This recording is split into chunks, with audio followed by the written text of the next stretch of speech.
Coucou Lucie. Salut. Merci beaucoup d'avoir accepté cette interview aujourd'hui.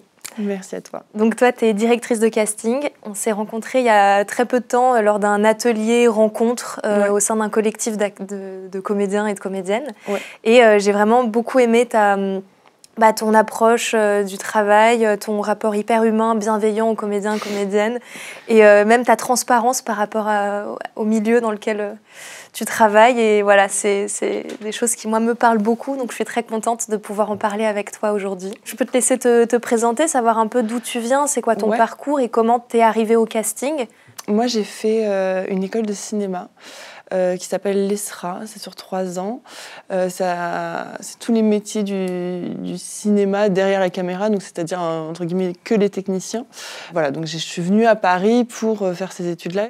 Et la 3e année, je me suis spécialisée en production. J'ai fait tous mes stages en production et je me suis très vite rendu compte que ça me plaisait pas du tout, voire que c'était vraiment pas fait pour moi. Ça manquait d'humain en fait. Ça manquait cruellement de rencontres et j'avais l'impression de gérer plus, entre guillemets, voilà, les merdes, les catastrophes en fait, que d'être avec les gens. Et pendant ces 3 mois de stage que j'ai fait en production, il y a eu un moment de rencontre comédien avec Jean-François Alain et ses comédiens pour Au service de la France. Ça a duré 3 jours et en fait c'était des petites mises en capsule, des petites lectures que tout le monde faisait. Et puis moi j'étais stagiaire à ce moment-là et j'ai trouvé ça passionnant, en fait, ce moment de création. Et puis, après, je me suis dit, bon, en fait, il y a peut-être un truc à faire entre voilà, l'acting et le côté technicien. Il y a peut-être un espace qui se crée.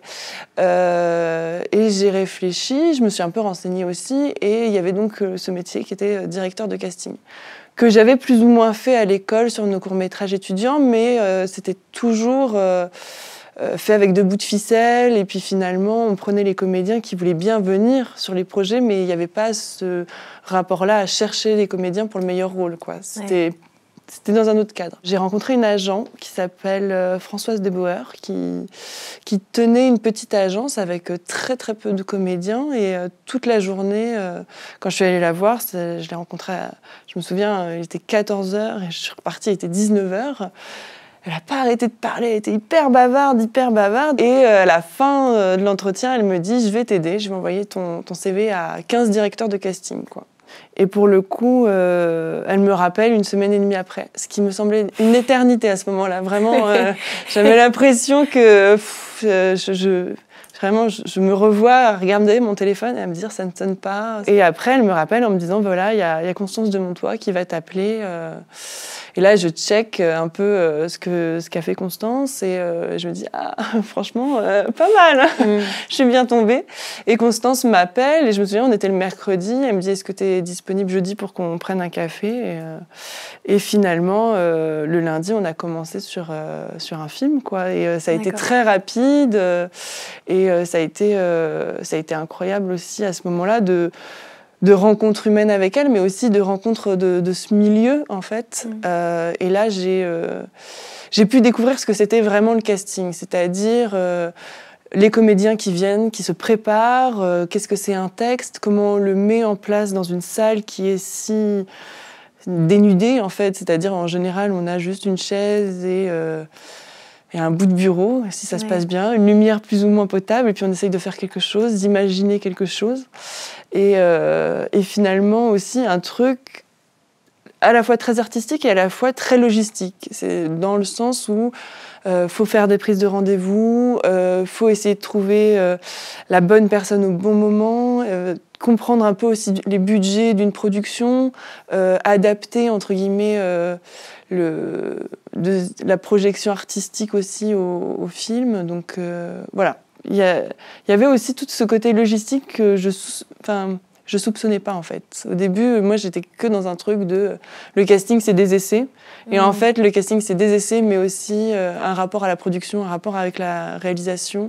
Et c'est beaucoup plus riche et large que ça en fait. Ouais. Et c'est ça qui m'a plu. D'accord. Voilà. Donc tu as commencé par être assistante de Constance de Montois. Juste pour rappel, Constance de Montois c'est une très grande directrice de casting Ouais. qui a bossé sur plein de projets.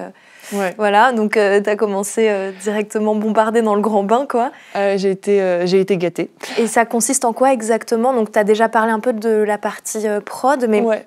c'était quoi ça consiste en quoi être assistante de casting? Ça dépend de la directrice de casting, déjà, Ok. premièrement. Parce qu'on va créer un lien très proche. En général, on passe beaucoup de temps ensemble. Je vais juste parler de mon expérience. Elle m'a tout de suite fait confiance. Donc, tout de suite, à la fois, j'ai fait passer des essais à des comédiens. Donc, c'est moi qui filmais, c'est moi qui dirigeais. Des comédiens que t'appelais toi? Enfin, tu les connaissais à ce moment-là? À ce moment-là, non. D'accord, donc À ce c'est elle moment-là. qui faisait ses listes? Au début, non. D'accord. Voilà. Au début, voilà, Constance faisait des listes. Après, on les recevait l'une et l'autre en essai. D'accord. On dirigeait. Après, moi, tout ce qui était, c'est-à-dire trombinoscope, faire, entre guillemets, des documents avec vos photos, en fait, avec vos informations. Ça, c'est de la partie de l'assistanat en général. Okay. Mais aussi, ce qui prend énormément de temps, c'est la prise de rendez-vous. C'est-à-dire qu'on doit rentabiliser le temps qu'on a, et donc l'argent, mais le temps qu'on a à faire un maximum de rendez-vous avec les indisponibilités de tout le monde, c'est-à-dire de la directrice de casting, de la salle, parce que des fois on n'a pas la salle qui est disponible, des comédiens et aussi de la production ou même du réalisateur si à un moment donné on rentre en callback. Et donc en fait, ça prend énormément de temps de faire un planning et au-delà de ça, c'est très dans le speed parce qu'en fait on a très peu de temps. Une fois qu'on nous dit go, on part en projet, il y a très peu de... Enfin, on met 1 ou 2 jours à caler les essais et puis après on doit avoir nos journées les plus remplies possibles. Donc okay. On est très pressé par le temps à cet endroit-là. Donc il faut être assez efficace en tant qu'assistant. Puis après il y a aussi le dérochage, c'est-à-dire qu'une fois que la journée est terminée en essai, il y a aussi renommer les vidéos. Pour certains assistants, ils font du montage, donc ça prend du temps aussi. Moi, j'en faisais pas, mais voilà, je sais que c'est dense. Et puis après, il y a tout ce qui est de la gestion aussi, de l'accueil, en fait, aussi, d'accueillir un comédien, c'est-à-dire lui demander ses disponibilités, indisponibilités, de voir avec lui s'il est prêt à passer le casting et être dans un truc pour le mettre le plus à l'aise possible. Voilà. Et après, au fur et à mesure, avec Constance, vu qu'on avait beaucoup de projets, que ce soit séries ou films, il y a eu aussi ce moment-là où moi, les listes qu'elle faisait, je les comprenais. Donc en fait, j'avais aussi envie de travailler aussi dans qu'est-ce que c'est une liste, tout ça. Donc après, on était dans une recherche aussi ensemble. Mais pour ça, il faut du temps, parce qu'il faut du temps pour connaître les comédiens et le milieu. Et moi, ce qui m'a aidée, je pense, c'est le fait que j'étais beaucoup en lien avec les agents. À la fois pour la prise de rendez-vous, tout ça. Donc je connaissais beaucoup d'agents qui me parlaient aussi beaucoup de leurs comédiens. Donc ça a été un plus. Et après, je vais au théâtre, je vais au cinéma et j'essaye de retenir les noms des comédiens.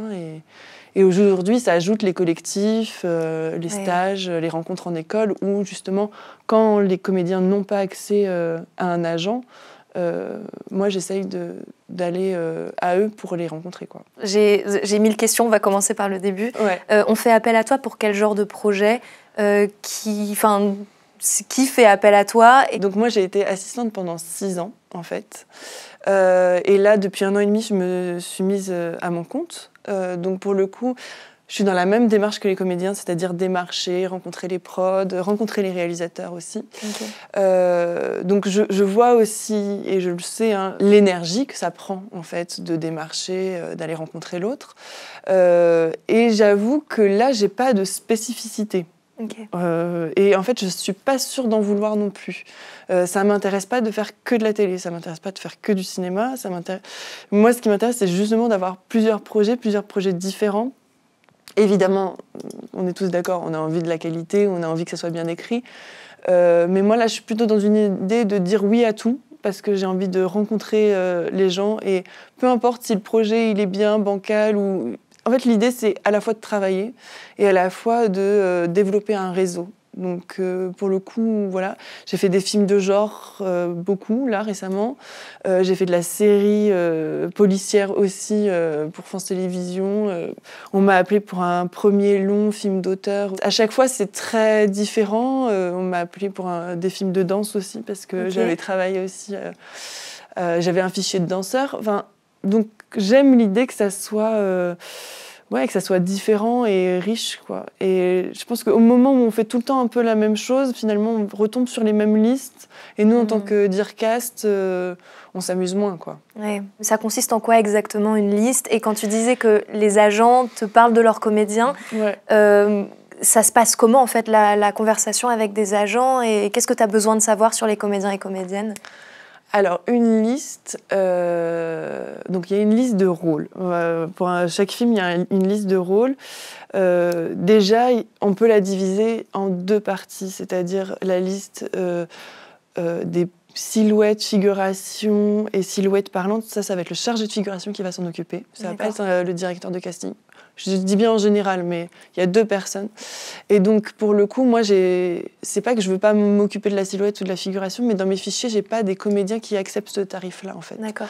Donc, c'est pour ça que c'est très spécifique. Et en plus, la figuration, la silhouette, à part silhouette parlante, ne nécessite pas forcément de savoir jouer.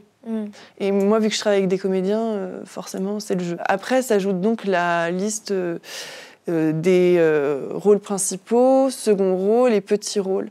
Les rôles principaux, c'est ce qu'on appelle un peu des rôles bankable, donc des gens qui ont une certaine renommée, qui vont pouvoir amener des financements et qui vont pouvoir amener un public, et donc d'une certaine façon vont rassurer à la fois le spectateur, le prod, le diffuseur, pour faire le film, quoi. Et donc moi, quand je reçois un scénario, la première question, c'est qui y a au casting. Des fois, en fait, les prods ont déjà travaillé avec un comédien, ils veulent retravailler avec ce comédien-là. Des fois, le réalisateur a écrit aussi pour cette comédienne-là, donc en fait, il n'y a pas besoin de chercher. Donc les premiers rôles, des fois, sont déjà castés en tant que Dircast quand on arrive sur le projet, ou au contraire, c'est un scénario et on ne sait pas qui il va avoir. Et donc, on nous appelle pour faire ce qu'on appelle une consultation. Une consultation, c'est... nous, à ce moment-là, on sait que ça ne va pas être des essais parce que ça va être des comédiens qui ont qui sont bankable, qui sont confirmés, qui ne passent plus d'essais, en fait, d'une certaine façon. Et donc, pour le coup, on va établir une liste de gens. Et la question, c'est de savoir, est-ce qu'ils sont disponibles? Est-ce qu'ils veulent le faire?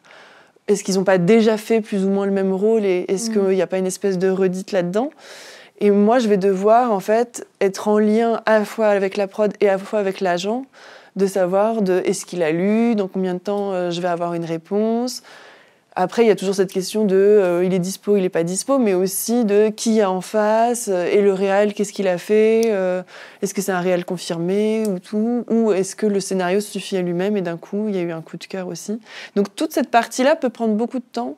Le temps de lecture de ces comédiens-là, ça peut aller entre 1 mois à 2 mois. D'accord. Donc moi, en attendant, je suis dans l'attente et aussi dans un truc de si c'est pas lui, c'est qui, quoi. Donc parce que tu peux pas lancer le casting des autres rôles tant que t'as pas la tête d'affiche ou... la production n'a pas les financements.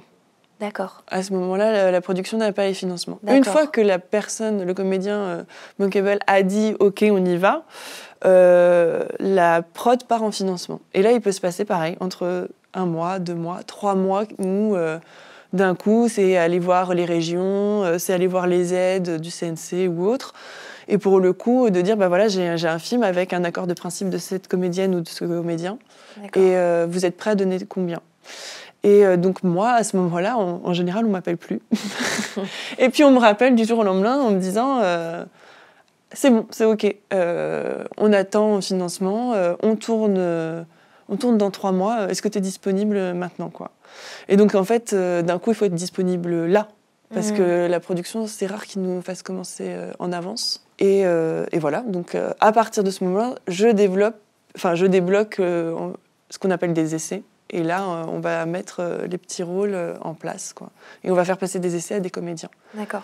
Tout ce qui est rôle principal, les têtes d'affiche, ça, tu vas être plutôt en contact avec les agents de ces comédiens. Pour les têtes d'affiche, oui. Ouais, d'accord. Donc là, il n'y a pas de casting que tu fais passer pour après, ce genre ça peut de être rôle. du casting sauvage, en fait. Mais pour le coup, c'est une autre façon de financer le film, en fait. c'est de se dire, bon, bah alors, là, par exemple, le film d'auteur sur lequel je travaille, c'est un enfant, le sujet, c'est entre 12 et 15 ans. Il y a peu de chances que je trouve quelqu'un qui ait une tête d'affiche à cet âge-là. Mais il n'empêche que les rôles secondaires, on les a fait lire, et on a fait lire à des gens confirmés pour avoir un minimum de quoi financer, quoi. D'accord. Et donc sur les autres rôles, les rôles secondaires, les petits rôles, tout ça, là, comment t'établis une liste ? Ça se passe comment ? Parce qu'à la lecture du scénario, est-ce que tu as des informations assez précises sur les caractéristiques des comédiens et des comédiennes, leurs caractères, comment ils doivent être, les personnages, comment ils doivent être ? Ou est-ce que toi, tu as une marge de manœuvre assez libre et c'est à toi de faire des propositions et comment tu vas choper les comédiens et comédiennes ? Moi, quand je lis un scénario, ce qui se passe, c'est que quand je le lis une fois et en fait, il y a un truc de commencer à gratter des noms, en fait. Ça se passe souvent par le papier pour moi. J'utilise premièrement ma mémoire. C'est le premier truc qui me... Et j'essaye de voir si déjà dans les noms, il n'y a pas une espèce de cohérence que j'ai trouvée. Et en fait, quand je lis le scénario, des fois... j'entends des voix, c'est très mystique, hein, mais pas du tout. Mais c'est juste, j'entends l'intonation, j'entends comment la scène elle doit être dite, en fait. Et des fois, ça me ramène à des profils de comédie ou des profils plus dramatiques sur des gens que je projette, quoi. D'accord. Et donc, je suis sensible aux voix des comédiens et des fois, je les entends dire le texte. Et donc, à ce moment-là, je me dis, ok, je note. Et puis d'un autre côté, je me dis, mais si je pensais à lui, il fait aussi partie de cette famille-là. Dans cette famille-là de comédiens, il y a aussi un tel. C'est vrai, ils ont similairement le même âge. Même âge, mais aussi même énergie, parce que l'âge ne fait pas tout. Il y a aussi l'énergie, le physique. Et après, il y a aussi un truc de popularité.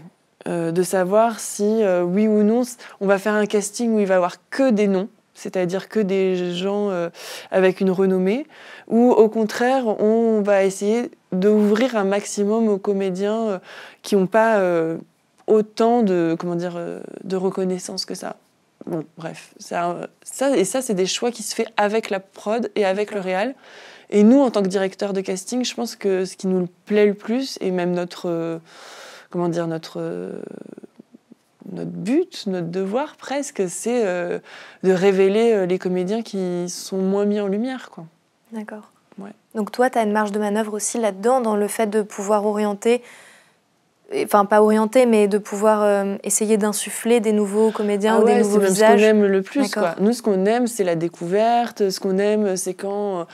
on a soutenu un comédien sur du long terme et en fait, d'un coup, on voit qu'il a le rôle. Je pense que, moi, je parle pour moi, mais je pense que je suis quelqu'un de très fidèle. Donc, dans le sens, quand j'aime un comédien, je vais le mettre régulièrement, je vais le voir régulièrement.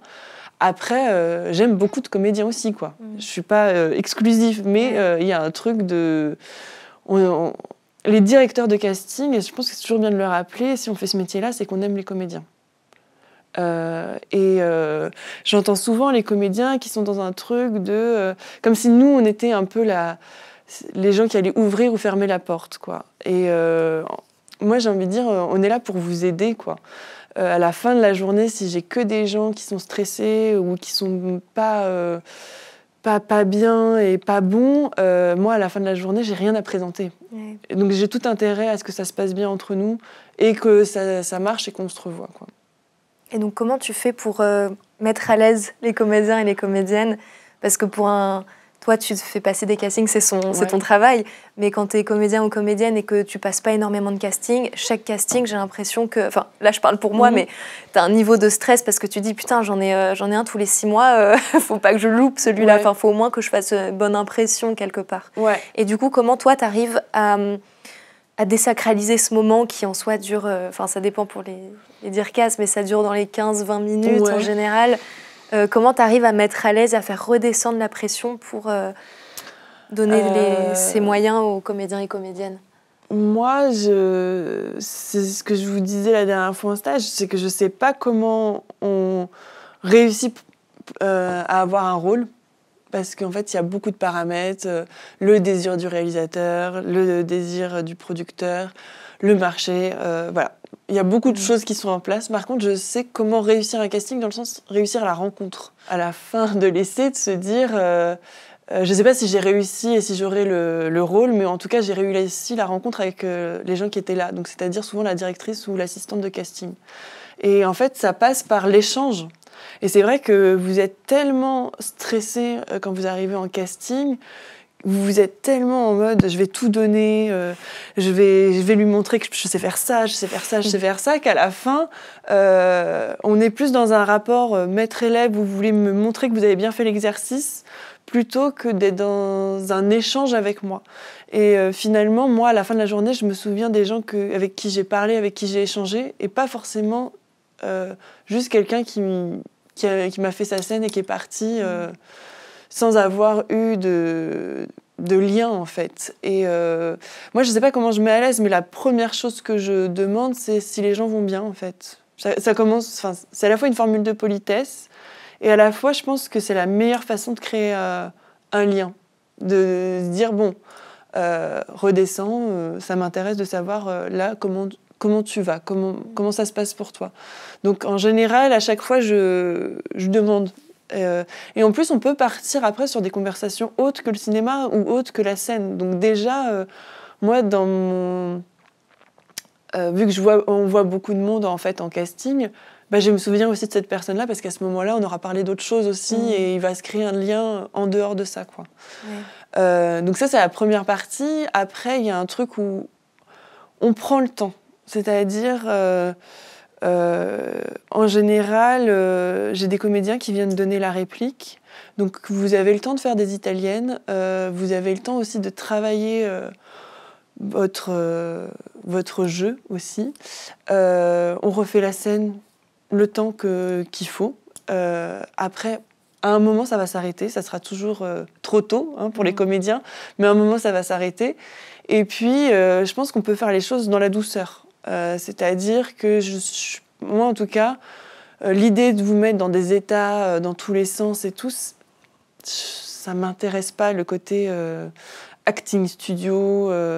C'est vraiment plus l'écoute en fait entre les comédiens, les silences qui se créent, qui m'intéressent, que d'être dans un espèce de coaching ou de dire ah bah là t'as pas fait ci, t'as pas fait ça. Être plus dans l'idée générale de la scène. Que voilà, de se dire, c'est comme si on l'a tourné sur le plateau, quoi. Ouais.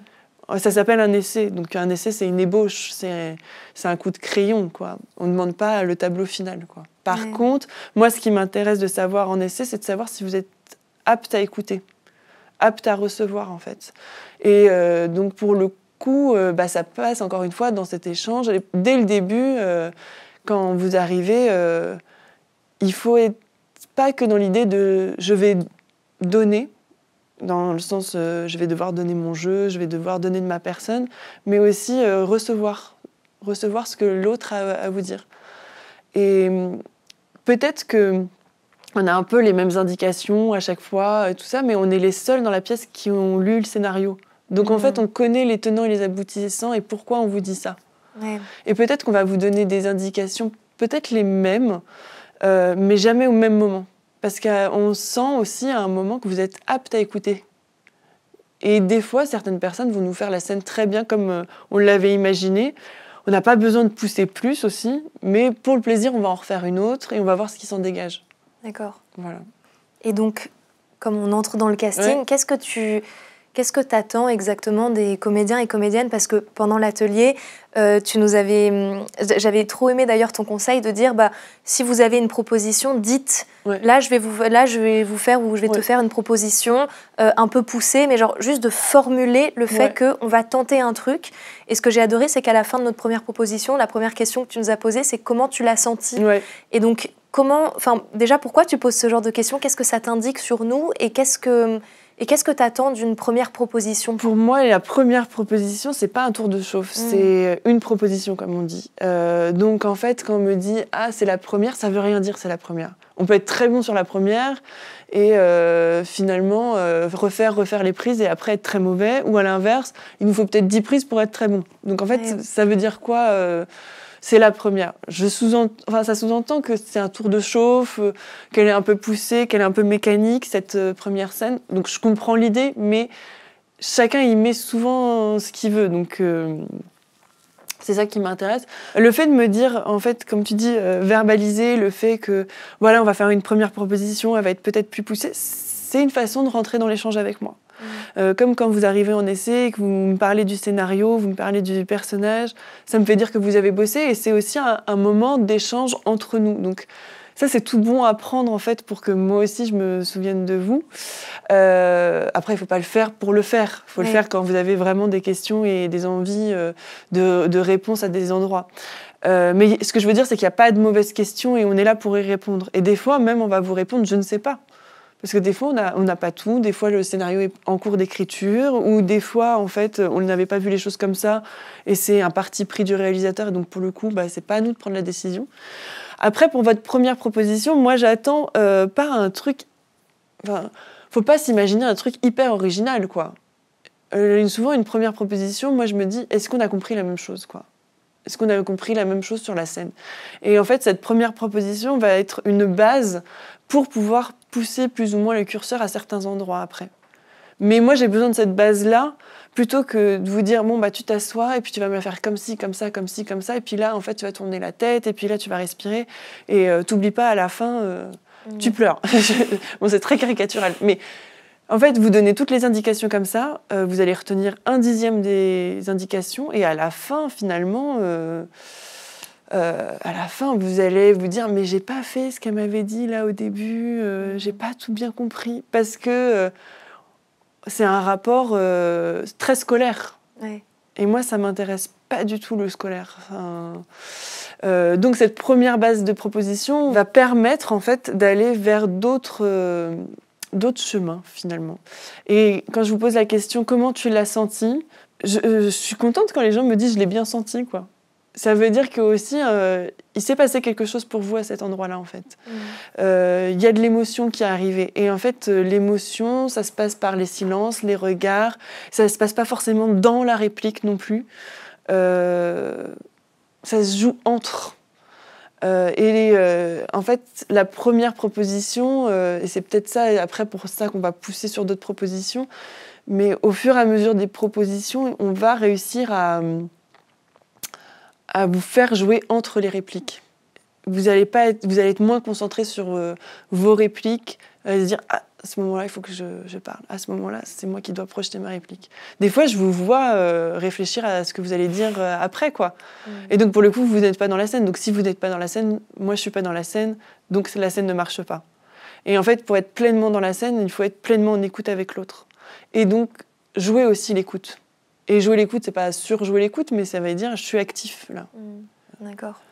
Et donc comment tu arrives à mener, parce que là, du coup, dans la direction d'acteur, c'est toi qui, au fil des propositions, va mener les comédiens et comédiennes à être dans cette écoute. Et comment tu t'y prends pour gérer une scène de casting en essai ? Ça dépend de la scène, évidemment, mais en fait, moi, je crée aussi avec... l'espace que j'ai, c'est-à-dire qu'il y a peu d'espace en général, une table, une chaise, et on va la faire une fois, ensemble, et moi aussi ça va être un tour de chauffe en fait. Et au fur et à mesure que j'aurai vu les comédiens, et aussi avec les retours des réalisateurs, je vais me dire « ah ouais, en fait, il y a ça à trouver ». Et puis aussi, c'est des discussions avec le réal de savoir, par exemple, quel type de scène il a choisi pour les essais. S'il a choisi une scène... plutôt tendue, où ça va être une scène d'action, tout ça. Je me doute qu'en essai, il va falloir que ça soit pas sportif, mais il y a un truc d'énergie à trouver des deux côtés. Et donc moi aussi, il va falloir que je sois énergique face au comédien et pas tout endormi pour l'aider à tenir le cap. Après, il y a un truc aussi, vous m'apportez la matière première en général. Moi, à un moment, je dois doser avec mon affinité. Et en fait, en général, c'est aussi comme un accord, quoi. On est plus ou moins d'accord pour aller dans cette direction-là. Et c'est après, en revoyant les essais aussi, en revoyant les scènes, que je me dis, là, on a peut-être un peu trop poussé. Heureusement qu'on en a fait une plus sobre, ou sinon un truc de plus sobre, de me dire on s'endort, quoi. Il faut que je trouve autre chose, quoi. Et ça t'arrive de faire revenir des comédiens ou des comédiennes en essai quand tu te rends compte qu'en fait les prises que tu as vont pas forcément plaire au réel, mais que tu as envie de montrer une autre facette? Ouais, ça arrive, des comédiens, mais après c'est rare. D'accord. Ça arrive, mais c'est rare. C'est vraiment quand je me suis plantée, mais même, hein, enfin... En fait, ce qui me fait les rappeler, c'est de me dire, pas pour ce rôle-là. Des fois, je me dis, en fait, tu serais tellement mieux dans l'autre rôle, quoi. Ça m'est déjà arrivé, de me dire, bon, en fait, je voulais absolument te voir, je suis sûre qu'il y a une place pour toi, mais je me suis trompée de rôle, quoi. Tu as commencé la direction d'acteur, du coup, en étant assistante de Constance de Montois, donc tu as été catapultée là-dedans. Tu avais déjà une notion de la direction d'acteur, ou comment tu as appris la direction d'acteur? J'avais fait du théâtre à ado. Pour tout dire, ça s'était pas très bien passé, voire pas bien du tout. Ton expérience de comédienne? Enfin, je sais pas si on peut dire comédienne, mais élève. Élève en théâtre, en tout cas. Voilà, ça s'était pas très bien passé. Et en fait, je pense aussi que ça m'a apporté une chose, c'est l'empathie vis-à-vis des comédiens et de connaître ce stress-là que vous avez, à vouloir bien faire. Donc il y a aussi moi, j'ai l'impression d'avoir vécu des moments compliqués, et pour le coup, j'ai cette empathie vis-à-vis de vous, où je me dis, je sais ce que c'est quand on veut donner quelque chose et qu'on n'y arrive pas, et que ça doit sortir de ses entrailles, et que c'est là, maintenant, à cet instant T. Donc, ça m'a appris ça. Ça m'a pas appris la direction d'acteur du tout. Après, c'est le fait d'avoir travaillé avec beaucoup de réalisatrices et de réalisateurs, et de me dire, ah mais j'aurais pas vu la scène comme ça, et même encore aujourd'hui, j'aurais pas vu la scène comme ça, de voir à la fois sur des grosses productions américaines à quel point, en fait, dans l'immédiateté, ils sont dans un truc de une prise, voire deux, mais ils vont pas être dans la recherche, et vraiment, le comédien a un côté presque technicien de dire, je peux te proposer ça, ça, ça et ça, mais très autonome dans ses propositions. Et les comédiens qui sont habitués au casting américain, il y a un truc où ils savent qu'il ne faut pas trop bouger, il ne faut pas faire trop de choses, en fait. Ils sont dans une émotion face to face, quoi. Enfin, et ça, c'est vachement impressionnant, quoi. Alors que nous, en France, on va prendre le verre d'eau, on va écrire, on va laisser plus de temps aussi. Il n'y a pas la même rythmique, parce que la langue n'est pas la même. Et à la fois, c'est la diversité des genres de films que j'ai faits qui font que ça m'a appris à comment diriger un comédien en fonction des projets. Après, c'est développer sa culture, quoi. Ouais. C'est-à-dire aller au théâtre, aller au cinéma, mais aussi peut-être écouter des podcasts, peut-être aussi, je sais pas, aller voir de la danse. Et en fait, se questionner toujours qu'est-ce que j'aime et qu'est-ce que j'aime pas, en fait. Pourquoi j'aime pas, pourquoi ça m'a touché autant. Et je pense que plus on est nourri par ça, après, moi, j'ai l'impression qu'on est meilleur, en fait, dans ce qu'on fait, et on y va avec plus d'envie aussi, quoi. Ouais. Donc... c'est une espèce de nourriture de la culture. Donc, ça permet de mieux...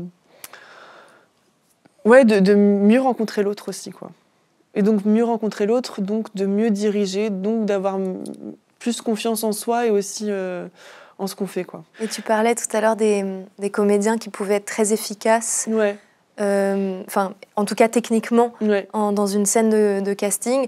Toi, comment tu conseillerais les comédiens et les comédiennes de travailler leur scène de casting? Bonne question. En fait, première chose, quand vous lisez la scène, la question, c'est de savoir quel registre c'est. Prenez vraiment le temps du registre. Est-ce que c'est un registre comique, dramatique? C'est quoi l'enjeu de la scène? Prenez le temps de ça. Et après, je pense qu'il y a aussi lisez une première fois du début jusqu'à la fin un truc, lisez les consignes, lisez les didascalies pour mieux comprendre la situation. Et après, quand vous allez apprendre votre texte, moi je suis pour enlever les didascalies. Vous avez compris le ton, vous avez compris l'ambiance. Ça sert à rien de me dire, à ce moment-là, elle boit son verre d'eau. Donc vous buvez un verre d'eau. En fait, c'est mécanique. En scène d'essai, ça va pas forcément se passer comme ça. Par contre, le fait qu'à ce moment-là, elle prenne un verre d'eau, c'est peut-être un moment qui sous-entend une gêne, qui sous-entend un côté où elle est mal à l'aise, où elle est stressée. Peut-être c'est ça qu'il faut mettre plus que je bois. Où est le verre d'eau, en fait, finalement. Donc faites-vous confiance. L'idée d'apprendre le texte par cœur, moi, je trouve que c'est bien et c'est rassurant et c'est fait partie de votre fiche de métier, c'est d'apprendre les textes. Après, moi, je suis pas quelqu'un d'être au mot près. C'est-à-dire que moi, ce qui m'intéresse, c'est l'énergie, c'est le moment, c'est la création. Si vous êtes focalisé sur un mot que vous n'arrivez pas à prendre et que vous n'arrivez pas à me sortir la scène, on aura beau tout faire, vous allez être trop bloqué. Donc il faut arriver avec une espèce de souplesse et évidemment connaître son texte, mais peut-être être dans l'idée d'être à l'écoute de l'autre.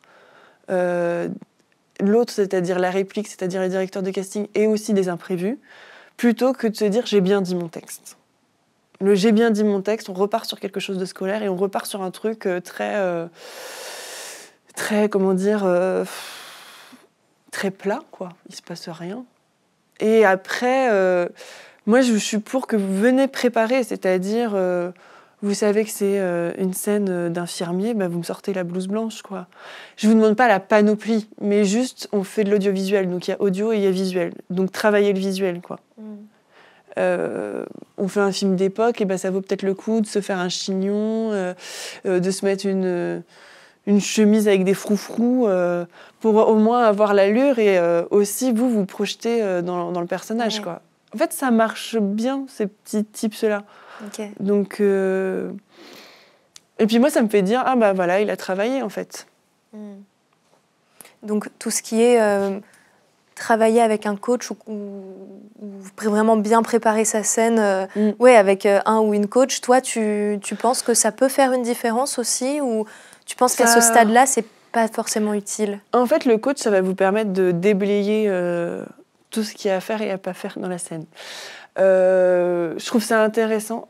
Après, la limite du coaching, à mon sens, c'est que en fait, vous arrivez très préparé et vous me dites, je sais ce que je dois faire. Et je vais te la faire comme j'ai appris parce que j'ai payé un coach. Et donc, en fait, pour le coup, je vais la faire comme j'ai appris avec le coach. Ouais. OK. Une fois, 2 fois. Et après, la 3e fois, quand je dis on va bouger ça, on va peut-être décaler ça. Ou en fait, je ne l'avais pas vu comme ça. Et OK, j'ai filmé ta scène avec ton coach, mais est-ce qu'on peut décaler autrement? À cet endroit-là, c'est compliqué pour vous. Ça fige les choses. Donc, coach ou pas coach, c'est pas la question. C'est même si vous travaillez seul, il faut avoir cette souplesse-là de se dire ma première proposition, la voilà, mais elle va changer du tout au tout, quoi. Et être prêt à ce qu'elle change, quoi. Et c'est une bonne chose qu'elle change, même. Et si elle change pas, ça veut dire aussi que vous avez visé juste. Donc, tant mieux. Hop, c'est bon pour la prochaine fois. Vous pouvez prendre en confiance aussi, quoi. Donc, la malléabilité des comédiens et des comédiennes, ça va faire partie des qualités que tu recherches. Totalement. Et c'est quoi, du coup, les autres qualités que tu pourrais chercher? Donc, tu as parlé d'écoute. Ouais. En fait, après, c'est à jeu égal, ça va être la rencontre. C'est-à-dire que si j'ai quelqu'un qui joue hyper bien et qui est très sympathique et qui est très ouvert à l'autre et qui a très envie de travailler et qui voilà, est en lien avec moi et qui veut absolument, je sais pas, qu'on se suive, enfin dans une espèce de parcours plus tard, ça m'intéresse. Enfin, je vais m'en souvenir plus et je vais peut-être plus le pousser parce qu'il y a une affinité que quelqu'un qui joue très bien, mais à la fin de la scène est parti, puis ni oui, ni merde, ni merci, ni rien, et je pars et en fait je suis à moitié content de moi parce que c'est pas exactement ce que je voulais, mais à la prochaine. À jeu égal, c'est la rencontre qui va primer, donc c'est ça, quoi. D'accord. Mais vraiment, j'insiste là-dessus, on n'est pas là pour vous descendre, on est là pour être avec vous. Donc en fait, nous, ce qui nous intéresse, c'est un métier de rencontre. Donc la rencontre, c'est dans les deux sens. Et c'est l'échange qui compte pour nous, quoi. Mais je trouve ça trop bien de l'entendre, de te l'entendre dire aussi, parce que même en atelier casting ou dans des stages ou des choses que j'ai pu faire, j'ai entendu à plusieurs reprises ce côté, ouais, bah, il y a des comédiens ou des comédiennes, il y a cet effet waouh. Et moi, le coup de l'effet waouh, je le comprends pas parce que je me dis, bah, c'est tellement subjectif, ça dépend tellement en fait d'affinité, d'énergie qui se rencontrent ou pas, que pour moi, l'effet waouh, oui, techniquement, il peut y avoir peut-être des comédiens ou des comédiennes qui tout d'un coup arrivent en casting, ils te font une prise et c'est ça, mais il y a peut-être aussi un facteur chance, le fait qu'ils correspondent exactement à ce rôle à ce moment-là. Ouais. Mais on ne peut pas en faire une généralité sur il y a un comédien ou une comédienne qui a cet effet waouh et le reste ne travaillera jamais, tu vois. Oui, on a forcément un moment ou un autre rencontré des gens, ça s'est hyper bien aligné partout, quoi. Ça remplissait exactement toutes les cases et puis même des fois, truc un peu improbable, on rencontre les gens et là d'un coup, la personne est dans la salle d'attente et tu te dis mais c'est lui, c'est elle. Et même, c'est pas forcément c'est lui, c'est elle, c'est le rôle. Ça va être une rencontre. Parce que voilà, à ce moment-là, il y a peut-être aussi un manque de... La personne n'est peut-être pas forcément dans la pression, pas forcément dans le stress. Elle vient en se disant, je viens pour rencontrer l'autre. Et puis moi, à ce moment-là, je suis en me disant, bon, bah, je sais pas si tu auras le rôle ou pas, mais je sais pas, ça joue bien, on s'entend bien. Donc peut-être pas pour ce projet-là, mais peut-être pour un autre, quoi. Ouais. Et ouais, l'effet waouh, oui, on en a eu et on cherche ça en tant que directeur de casting, on cherche ça dans le sens, on cherche les pépites, hein, on est un peu des chercheurs d'or, donc on cherche les pépites. Après, il y a de la place pour tout le monde aussi et il y a de la place à partir du moment où il y a... Je vais répéter, hein, mais la rencontre, quoi, l'échange, l'écoute et en général, vraiment, vous êtes tellement... pris par vos œillères de stress que ah là là, je veux pas y aller, bon j'ai fait, allez à bientôt. Ouais. Et après bon bah ça se termine. Et même le fait de vous relancer, en fait je trouve que les comédiens relancent peu leur réseau même en général. Hein.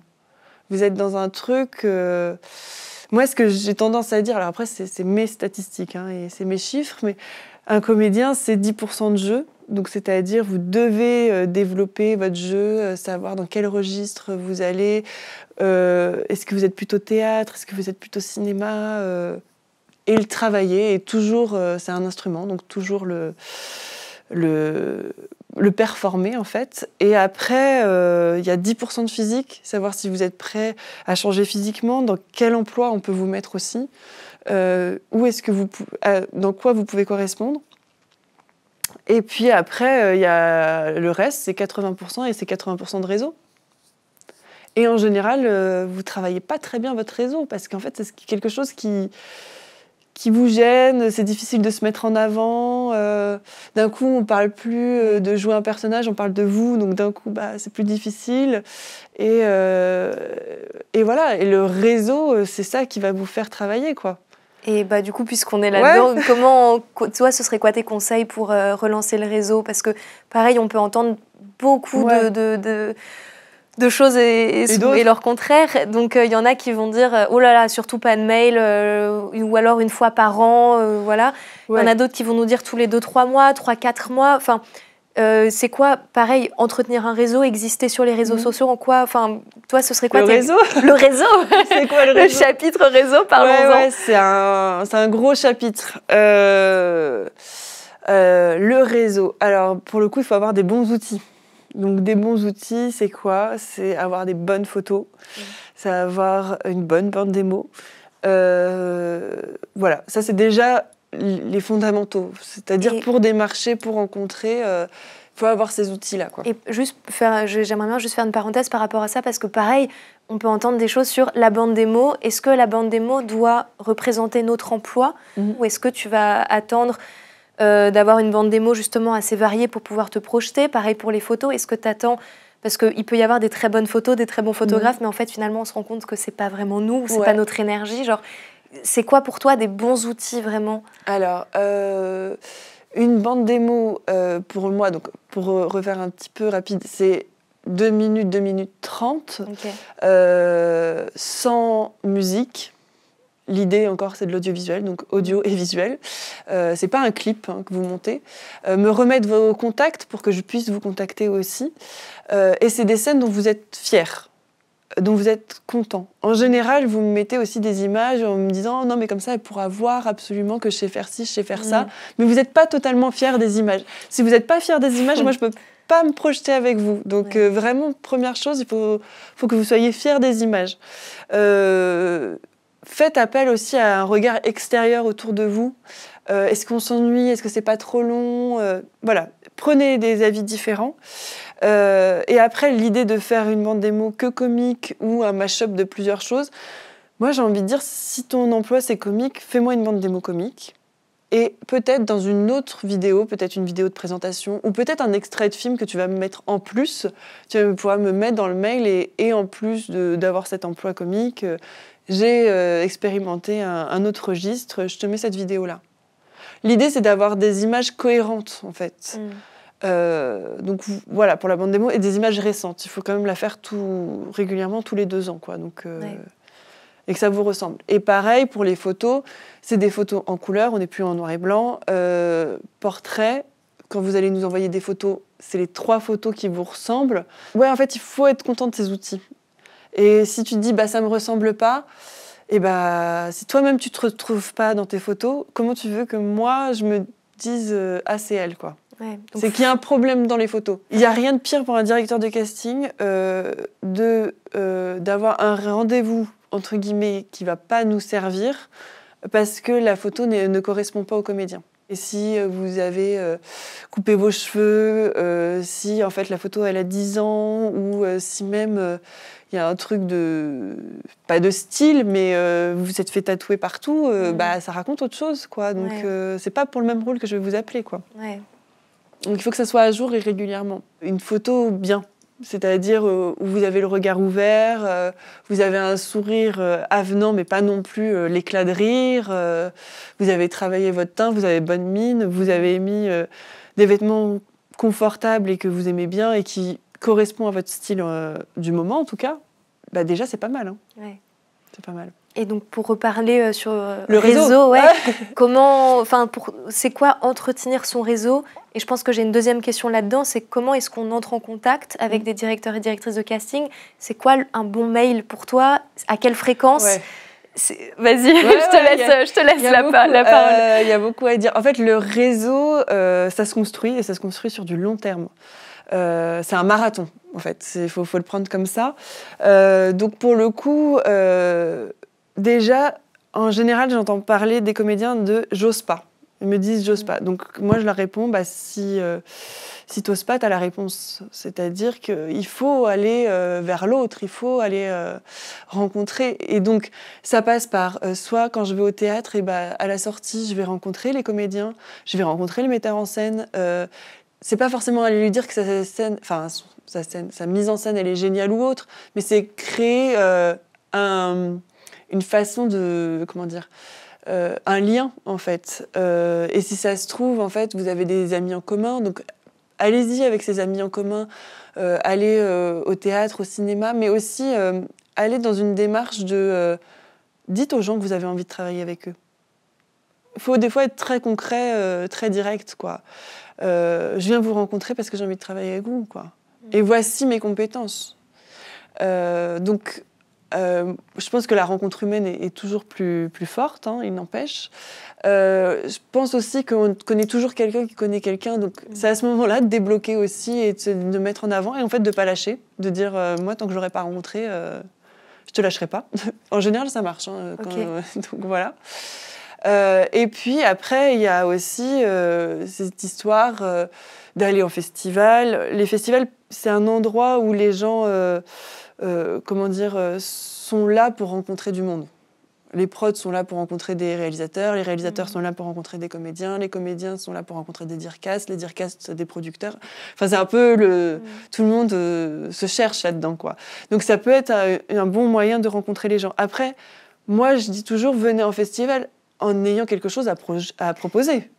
Ouais. C'est ça. Et peut-être ne faites pas tous les festivals. Je ne vous dis pas qu'il faut peut-être aller au Festival de La Rochelle où il y a tout le monde. Peut-être que c'est pas celui-là qu'il faut viser. Peut-être que le festival du court-métrage humoristique à Meudon, en fait, ça fait moins de frais pour vous à ce moment-là. Et aussi, ça vous crée un réseau plus Île-de-France. Court-métrage comédie, c'est peut-être à cet endroit-là que ça marche pour vous. Et c'est peut-être plus accessible et c'est peut-être aussi un premier tour de chauffe pour s'entraîner, quoi. Ouais. Et encore une fois, j'ai toujours envie de dire, faites vos propres projets. Plus vous allez faire vos propres projets, plus on va venir vers vous, en fait. Et plus vous allez avoir des cordes à votre arc, et plus on va se dire « Ah, je vais aller la chercher parce que aussi elle est réalisatrice, quoi. Aussi, elle sait faire autre chose, quoi. » Et c'est peut-être ça aussi, de créer un réseau, il faut en avoir plusieurs pour créer un réseau. C'est des micro-réseaux, je pense. Remercier les gens. On a tendance à oublier de remercier les gens. C'est-à-dire que... remercier le réal, mais remercier aussi la prod, remercier le dircast. En général, nous, on est très peu remerciés. Je ne dis pas qu'il faut absolument nous remercier, mais c'est entretenir, en fait, le réseau, c'est entretenir un lien avec nous. Et donc, envoyer les mails au directeur de casting. Pour ma part, je propose tous les 4 mois. J'essaye de répondre à tous les mails, mais c'est hyper compliqué, parce qu'il y a beaucoup de monde. Donc, je réponds... pour le moment, je me suis donné comme règle, je réponds aux gens que je connais, c'est-à-dire les gens que j'ai rencontrés en stage, en école, en essai. Et tu les lis tous? Je les lis tous. Ouais, ça, je les lis tous. Ça prend un temps certain, mais je prends. Donc, tous les 4 mois. Et il y a un truc de... ne soyez pas dans un truc « Ah, elle me voit jamais en essai, j'envoie des mails, elle répond pas » ou je sais pas, en fait. Des fois, on est sur des projets qui vont durer des mois et on va pas chercher votre profil. Par exemple, là, je vais partir pour un projet où je vais devoir chercher un ado. Normalement, déjà, la moitié des comédiens qui m'envoient des mails, c'est pas des ados. Hein, donc, voilà, je vais pas être dans cette recherche-là. Donc, ne soyez pas dans la frustration de « on vous voit jamais », c'est pas ça la question. C'est juste que... j'ai des rôles à trouver et des fois, pendant des mois, je n'ai pas votre profil, quoi. Danseur classique sur pointe, tout le monde ne fait pas ça, quoi. Voilà, donc il n'y a pas de pression et pour le coup, élargissez vraiment vos demandes d'envoi de mail, quoi.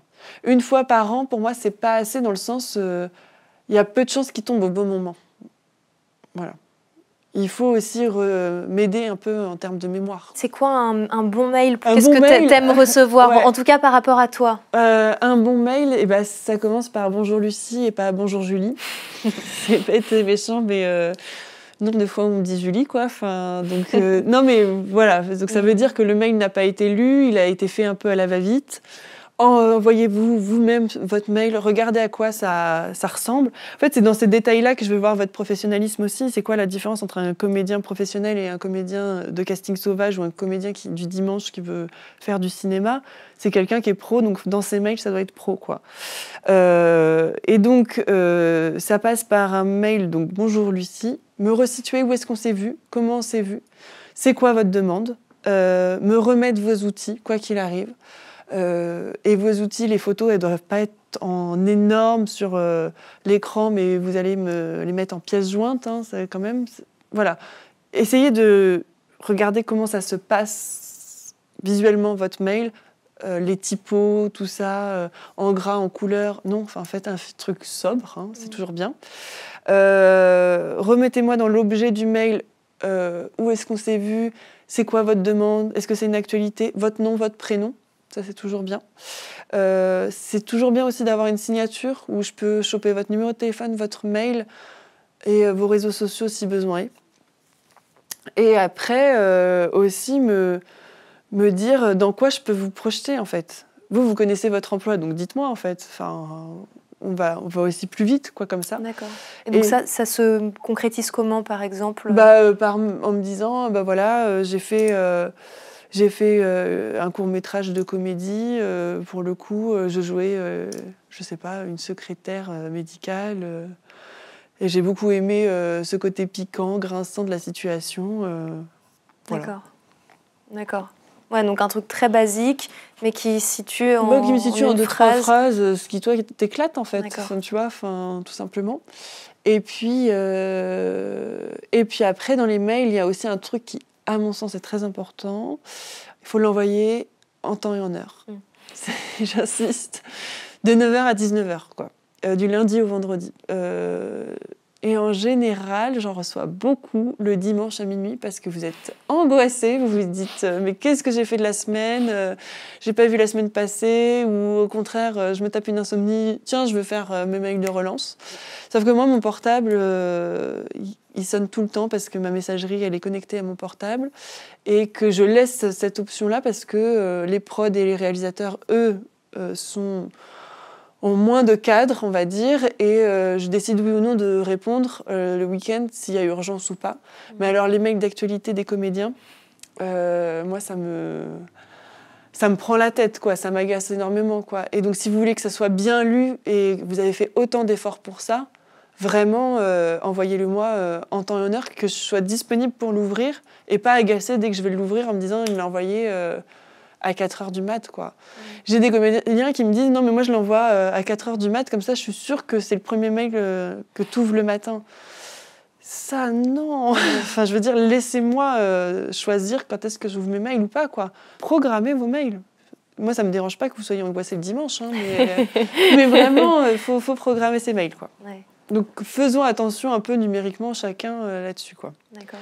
Et pareil, quand vous m'envoyez des bandes démos sur les réseaux sociaux ou tout ça, si vous avez mon mail, vraiment envoyez par mail, quoi. Mon mail, c'est un peu le Gmail des comédiens, c'est-à-dire je vais taper le nom d'un collectif, je vais me dire ah ben on s'était vu en mars. Et puis là, d'un coup, je vais rechercher, je vais retrouver le trombier, je vais me dire ah mais c'est elle, donc elle dans ce trombier-là, il va avoir son nom, je vais taper son nom sur mon Gmail, et là, si vous avez bien fait les choses, j'ai un mail un peu d'actu ou un peu avec toutes vos infos, et je récupère votre bande démo, vos photos, et votre numéro de téléphone et votre mail. Donc c'est un peu un annuaire, mon Gmail, quoi. Ouais. Et ça t'arrive d'avoir vu des comédiens ou comédiennes en casting que tu n'avais jamais vu, même en collectif ou dans des stages, mais juste parce qu'ils t'avaient envoyé un mail et que tu les mets dans des listes. Enfin, dès que tu reçois des profils, tu les mets... Enfin, là, tu viens de parler du Gmail, du coup, où tu as une énorme mémoire et du coup, tu arrives à resituer les gens, mais ça t'arrive de mettre des profils directement dans des listes, je sais pas, comédiens 20, 30 ans ou ados mais j'ai une liste qui est comme ça, et c'est une liste un peu spécificité. D'accord. C'est par exemple quelqu'un qui me dit je suis contorsionniste. Normalement, j'ai pas besoin. C'est rare, quoi. Ouais. Et là, j'ai créé une liste. C'est une liste un peu spécificité, quoi. D'accord. Et où les gens qui parlent plusieurs langues, ou les gens qui ont une double nationalité ou qui ont une spécificité physique et tout. Mais je me dis bon. Des fois, on nous demande des choses tellement improbables en caractéristiques que voilà. Je pense que ma recherche la plus folle, c'était de trouver un comédien 25-35 ans, maghrébin, avec la jambe gauche amputée, parlant anglais sans accent, quoi. Et en fait, bon, ces gens-là, tu les as dans ton fichier ou tu les as pas, quoi. Enfin, c'est un peu improbable, quoi. Mais bon, voilà, enfin, c'est rare, quoi. D'accord. C'est rare, ça arrivait une fois en 7 ans, c'est rare. Hein, oui, vraiment, Comment on peut avoir accès au casting quand on n'est pas forcément en agence ou si on ne te connaît pas, toi, tu passes uniquement par des cercles assez privés ou ça peut t'arriver de faire des annonces comme ça publiques? Comment alors accéder aux listes, c'est ça la grande question, quoi. Ouais, accéder aux listes, au casting, comment on te rencontre? Ouais, comment on me rencontre alors moi déjà je fais pas mal de stages et c'est là aussi où quand je vois des comédiens qui n'ont pas d'agent en fait, et c'est comme ça aussi que ça se crée, le fait de me renvoyer des relances va se créer cette relation numérique aussi qui va faire qu'à un moment donné je vais me dire ah mais elle est là, elle va pouvoir elle va pouvoir faire ce rôle-là. Après, il y a le fait de faire vos propres projets. J'insiste encore là-dessus. Si vous allez faire vos propres projets, je vais venir à un moment venir vous voir pour vos projets aussi, quoi. Vous avez une pièce de théâtre, vous jouez au théâtre, proposez-moi de venir. Vous avez un court-métrage, vous avez une projo, proposez-moi de venir. En fait, c'est dans ces endroits-là où, parce que vous avez créé, que vous allez pouvoir vous mettre en avant, et donc pour le coup, je vais pouvoir venir à vous. Et donc, plus vous allez faire, plus vous allez vous créer aussi un réseau de comédiens. Et il y a des chances que dans ce réseau de comédiens, j'en connaisse un ou deux. Et en plus, je vais venir pour vous, mais aussi pour quelqu'un d'autre. Donc, en fait, il y a tout intérêt à ce que je vienne, quoi. Donc, vraiment, moi, le truc que j'ai envie de dire, c'est à vous de faire, quoi. Et entourez-vous de gens, parce que des fois, on n'est pas amène à savoir écrire, à savoir monter, à savoir réaliser. Mais par contre, on a un groupe de comédiens, de camarades, de jeux, tout ça, qui va pouvoir nous aider, quoi. Donc, voilà. Faire ses propres projets, ça ne veut pas dire faire des projets seuls. Hein. Oui. J'insiste là-dessus, quoi. Ouais. Par rapport au mythe ou pas, je ne sais pas, ouais. Justement, c'est ma question, de la fameuse compétition entre les comédiens et les comédiennes. Ouais. Est-ce que toi, tu trouves qu'on est vraiment en concurrence les uns contre les autres ? Dans tes listes, s'il y a, je sais pas, 3 comédiens qui se ressemblent, est-ce que ça va être une espèce de compétition ? Tu vas en choisir un sur les 3 parce qu'il faut faire des choix à un moment ? Ou t'en penses quoi, en tout cas, de cette compétition ? Moi, je pense qu'il y a de la compétition partout. Enfin, c'est-à-dire à la fois chez les comédiens, à la fois chez les directeurs de casting, parce qu'il y a un directeur de casting qui aura le projet, les prods qui cherchent à avoir les droits d'un scénario, et ça sera une prod qui aura les droits. Enfin, on est tous en compétition, quoi. Après, c'est ça qui nous anime, pardon. C'est ça aussi qui nous fait peut-être avancer, quoi. Après, il y a compétition et concurrence. C'est-à-dire que on est dans une compétition, mais ça ne veut pas dire obligé de marcher sur l'autre, d'être dans un truc de rapport de force. Même, je pense qu'on est plus fort si on échange. On donne des projets, on donne des infos casting, parce qu'à un moment donné, ça va être vaste communicant. C'est ça aussi ce qu'on attend. C'est un échange. Après, j'entends souvent cette phrase des comédiens de « il y a combien de personnes pour le rôle ?» Vous voyez combien de gens pour ce rôle-là? Et moi, j'ai tendance à dire, il y a une chance sur 2. C'est pas le nombre de gens que je vais voir, quoi. C'est soit toi, soit c'est pas toi. Je peux voir 180 filles pour le même rôle, et finalement, il y en aura une qui l'aura. Et tu as une chance sur 2 que ça soit toi, en fait. Donc, voilà. Vu comme ça inverse le rapport de force. En fait, ça inverse le rapport de force, quoi. C'est pas parce qu'on voit beaucoup de monde que vous avez peu de chance. Et c'est pas parce que vous êtes finaliste en 3 que tu as plus de chance. Non, c'est soit toi, soit c'est pas toi. Enfin, pour toi, il n'y a pas de concurrence à déjouer. Enfin, il n'y a pas des choses qu'on peut faire qui sont de notre ordre à nous, qu'on pourrait déjouer ou quoi. C'est, au bout d'un moment, il faut lâcher prise. Ouais, et puis créer la nonchalance, quoi. Moi aussi, ce que j'aime bien chez les comédiens, c'est leur nonchalance, quoi. C'est-à-dire, j'ai envie de faire ce projet-là, je suis là, après c'est moi, tant mieux, c'est pas moi, j'aurai d'autres projets. Et ben ça crée le désir, ça. Et donc, vu que ça crée le désir, on a envie de travailler avec l'autre. On a envie de le pousser, on a envie de se dire, non mais viens, vraiment, sur mon projet. Donc, créer cette nonchalance-là, c'est hyper intéressant. Les gens un peu mystérieux comme ça.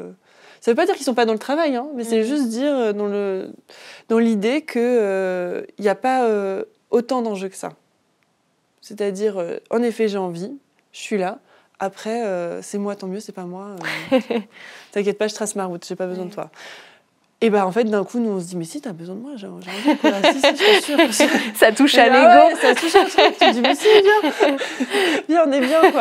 Non, mais c'est très paradoxal, quoi. Ah ouais, c'est drôle. T'as un exemple en tête par rapport à cette nonchalance ? Ouais, j'ai vraiment des gens, des comédiens qui viennent, ils me font la scène super et tout. Et puis après, ils sont là, oh, je sais pas si j'ai envie. Je sais pas si j'ai envie de le faire, tu vois, comme ça, t'es là, tout ça.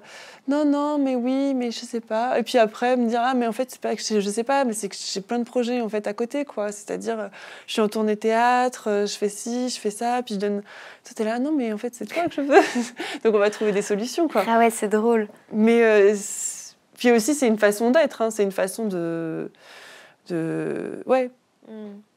De lâcher prise. Ouais, c'est de lâcher prise. Et il y a plein de gens qui viennent et qui me disent, je sais pas, oh, j'ai pas aimé apprendre ce texte, enfin un truc vachement violent, vachement direct, ou oh, ça me saoule et tout ça. Alors faites attention à ça, quoi, parce que bon, ça dépend avec qui t'as en face, quoi. Et ils me font la scène super et après ils me disent bon, c'est pas terrible, mais on s'est bien marré, quoi. Et bah ouais, des fois, moi ça me fait rire. Enfin, je sais pas, il y a un truc, moi je prends pas ça trop au sérieux, quoi. Il y a un recul sur la situation et on s'est bien marré à le faire sur le moment. On n'a pas de grands enjeux chacun. On l'a fait et puis c'est sympa, quoi. Ouais. Mais ouais, la nonchalance, ça, moi j'apprends beaucoup de la nonchalance des comédiens. Je me dis, il y a beaucoup à apprendre, quoi. Oui, sans être dans une attitude hautaine ou quoi, mais juste un peu détaché de la gravité de la situation, on joue pas notre vie, quoi. Un truc il n'y a pas de gravité. Rien n'est grave, quoi. Et puis on fait des métiers de passion, donc faut s'amuser, quoi. Ouais. On a cette chance-là de pouvoir s'amuser, donc si on se prend trop la tête, où est le plaisir, quoi. Donc non, et puis il faut redescendre, hein. On le sait tous, hein, on ne sauve pas des vies, hein, heureusement, mais voilà, donc amusons-nous. Mais je pense qu'il faut garder un cadre pour s'amuser aussi, quoi. Ouais. Voilà. Et est-ce que tu aurais un dernier conseil? La question tant redoutée. Un conseil que tu aimerais donner, tu en as déjà donné beaucoup, mais voilà, c'est la question ouverte à des comédiens, comédiennes, des gens qui veulent faire du casting. Alors, j'y ai pensé toute la semaine à cette question. Je me suis dit, qu'est-ce que je vais pouvoir dire? Non, moi, j'aurais aimé qu'on me dise, perdons pas de temps à se poser des questions, faisons. Vraiment, il y a un truc de... Arrêtons de tergiverser, de se dire « Ah, je sais pas si je suis légitime, je sais pas si je vais l'intéresser. Ou même ne serait-ce que... Est-ce que vraiment j'ai les capacités? Fais, tu seras, quoi. » Et je trouve qu'on est dans un milieu où on se pose beaucoup de questions et on passe plus de temps à se poser de questions qu'à faire. Donc, faut y aller, quoi. Voilà, c'est ça ce que je dirais. Ok. Trop bien. C'est bon, on a passé la dernière question. Merci beaucoup, Lucie, pour tout ce que tu nous as donné. Merci. Comme conseil, même comme attitude à avoir par rapport à ce métier et ce recul. Bon. Et je trouve ça très, très inspirant. Enfin, moi, en tout cas, en plus, en ce moment, ça me parle particulièrement. Bon, allez, on les quatre. Ouais. Mais en général, ça se passe bien. Hein. Mais c'est sur du long terme. Donc, voilà. Faut s'accrocher, mais ça se passe bien. Voilà. Merci beaucoup pour cette interview. Merci. Et c'était vraiment un plaisir d'échanger avec toi. À bientôt, alors.